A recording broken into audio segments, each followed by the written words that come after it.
పెద్దపల్లిలో జరిగినటువంటి రేవంత్ రెడ్డి గారి యువ వికాసం సభ పెద్దపల్లి జిల్లాకే ఒక చీకటి దినంగా నేను ఇప్పటికే చెప్పడం జరిగింది. అది నిన్న నిరూపణ అయిపోయింది. నిజంగా అక్కడ యువకులు లేరు, యువకులకు వికాసం లేదు. యువకులకు సంవత్సరంలో ఏం చేసినామో చెప్పలేదు. ఒకటి మాత్రం కొత్తగా మళ్ళీ మార్పు పేరుతోటి, ప్రజాపాలన పేరుతోటి, ఇందిరమ్మ రాజ్యం పేరుతోటి కాంగ్రెస్ పార్టీ అనాదిగా సమాజాన్ని చీకట్లో ఉంచుతున్న దానికి మళ్ళీ నిలుటెత్తు సాక్ష్యమైంది రేవంత్ రెడ్డి గారి కాంగ్రెస్ పార్టీ సభ. ఏమైంది? ముఖ్యమంత్రి సభకు ఎప్పుడైనా పైసలు ఇచ్చి పట్టకపోవడం అనే దుస్థితి మనం చూసినామా? ఈ ప్రపంచంలో ఎప్పుడు కూడా చూడలేదు. నిజంగా ముఖ్యమంత్రి గారు వస్తున్నారంటే ఏమైనా మాకు వరాలు వస్తాయని ప్రజలకు వాళ్ళే వస్తుంటారు. ఎక్కువ లెక్క వాళ్ళకు ట్రాన్స్పోర్టేషన్ కోసం వాహనాలు పెడతారు, అంతే తప్ప నిన్న జరిగినటువంటి ఆ సభ 500 రూపాయలు వాటర్ బాటిలు, బిర్యానీ ప్యాకెట్ ఇచ్చి తీసుకుపోవడం అనేది నిజంగా ఇది ఆశ్చర్యాన్ని కలిగించింది నన్నైతే. నేను దాదాపు 30 సంవత్సరాల పైచిలకు ప్రజా జీవితంలో ఉన్న ప్రభుత్వ సభలు ఇంత ఘోరంగా జరగలేదు. ఇంకొకటి ఏం జరిగింది, అక్కడ మంత్రి ఎమ్మెల్యే గారు 100 కోట్ల రూపాయలను వెచ్చించింది ఆ సభకు. 100 కోట్ల రూపాయలను వెచ్చించి ఆయన ముఖ్యమంత్రి గారికి ఎప్పుడు సైడ్ చేద్దామనే ఒక నిరూపణ సభగా మనకు అది కనబడ్డది. దీంట్లో చాలా అనేక విషయాలు దాగి ఉన్నాయి. ఇది ఒక దురదృష్టకరమైన సభ. దాంతో ఉరిగింది ఏమీ లేదు. ఏమైనా వచ్చిందా అంటే ఏమీ రాలేదు. నిజంగా యువకులకు ఏం చేసిరన్న సభ జరిగిందో ఆ ఉపన్యాసాలలో ఏమి కూడా లేదు.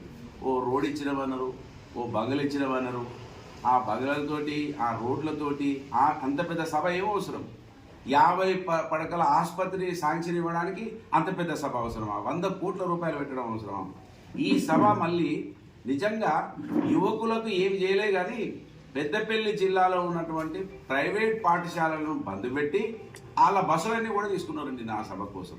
అంటే వాళ్ళ నోట్లో కూడా ఒకరోజు వాళ్ళ నోట్లో కూడా మన్ను కొట్టిండ్రు, పిల్లల చదువులు లేకుండా కూడా చేసిండ్రు. ఇంత ఘోరంగా చేశారంటే వీళ్ళు ప్రజాపాలన, కంచెలు మీకేసినాం, కేసీఆర్ గారి గడియలను బద్దలు కొట్టినాం అన్నారు కదా. నిన్న మంత్రికి రావాలంటే ప్రపంచం అంతా తిరిగి రావాలి. అలా రూట్ మ్యాప్ చూడండి, ఇక్కడి నుంచే తిరిగి రావాలి. మంచిర్యాలకు పోయి రావాలి. కరీంనగర్ అతడు మంత్రిని రావాలంటే, మంత్రిని అతను కరీంనగర్ పోవాలంటే ప్రపంచం అంతా తిరగాలి నిన్న. అంటే ఈ దుస్థితి.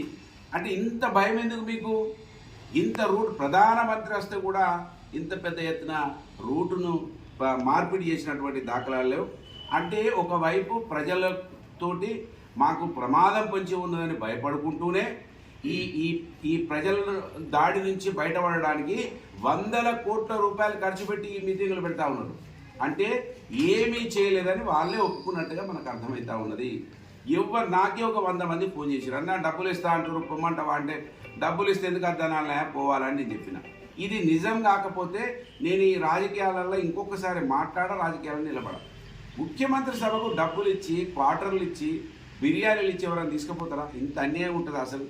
అంటే మీరు ఏం చేయలేదని నిర్ధారణ అయింది. ఇది ఒక చీకటి రోజుగా 100 కోట్ల రూపాయల మంత్రి ఎమ్మెల్యే పెట్టిండు. ఇది రేవంత్ రెడ్డి గారు కూడా ఆలోచించుకోవాలి. ఇది దేనికోసం పెట్టిండు, ఇది ఎందుకు ఇంత పెద్ద ఎత్తున పబ్లిక్ డంప్ చేశారు అనేది అయితే నాకు అర్థమైతలేదు. విపరీతమైన డంప్ చేశారు పబ్లిక్ను. 500 రూపాయలు ఇచ్చారు, వాటర్ బాటిల్ ఇచ్చిందన్నారు కొంతమంది, బిర్యానీ ప్యాకెట్ ఇచ్చిందన్నారు కొంతమంది. ఇంత దౌర్భాగ్యమా? అంటే వీళ్ళు ఏ విధంగా ఈ ప్రజాస్వామ్యాన్ని కూని చేస్తున్నారో దీన్ని బట్టి ప్రజలు అర్థం చేసుకోవాలి. యువకులకు ఏమీ చేయలేదు. రేవంత్ రెడ్డి గారు ఇప్పటికైనా మీరు కళ్ళు తెరవండి, పాలన మీద దృష్టి పెట్టండి. ఈ సభలు పెట్టి మీటింగులు పెట్టినంత మాత్రాన్ని ఏమో ఒరిగిపోతుంది అనుకుంటే మీ భ్రమ మాత్రమే. మీ గడిల బద్దలేడవేంది, మీ ప్రజాపాలన ఏడవేంది? నిజంగానే నువ్వు ప్రజాపాలకుడు అయి ఉంటే ఇంత పెద్ద రూట్ మార్పిడి ఏమవసరం ఉండో ఈ సమాజానికి జవాబు చెప్పాలి. పెద్దపల్లికి నిన్నటి రోజు చీకటి రోజుగా మళ్ళొక్కసారి నేను చెప్తున్నా. ఏదో మంత్రికి ఇచ్చి 50 కోట్లట, ఏదో సర్కిట్ అట, అవన్నిటి మళ్ళొక ప్రెస్ మీట్లో చెప్తాం. దాని విధి విధానాలు ఏంటి, దాని కథ ఏంది అనేది. కానీ నిన్న పెద్దపల్లి సభ ఏదో ఒక కోణంలో మంత్రి ఎమ్మెల్యే లోపల ఏదో పెట్టుకొని 100 కోట్ల రూపాయలు ఖర్చు పెట్టి అది రేవంత్ రెడ్డి గారికి ఎసరు పెట్టడానికా, లేకపోతే ఇంకా ఎక్కువ సంపాదించుకోవడానికా, ఇప్పటికే 4 ఆఫీసులు ఓపెన్ చేసిండట మంత్రి ఎమ్మెల్యే. సాఫ్ట్వేర్ కంపెనీలకు ఒక 2 ఆఫీసులు, ఇండస్ట్రీ పర్మిషన్ల కోసం 2 ఆఫీసులు. ఆ ఆఫీసులలోనే మొత్తం లావాదేవీలన్నీ హైదరాబాద్ కేంద్రంగా జరుగుతూ ఉన్నాయి.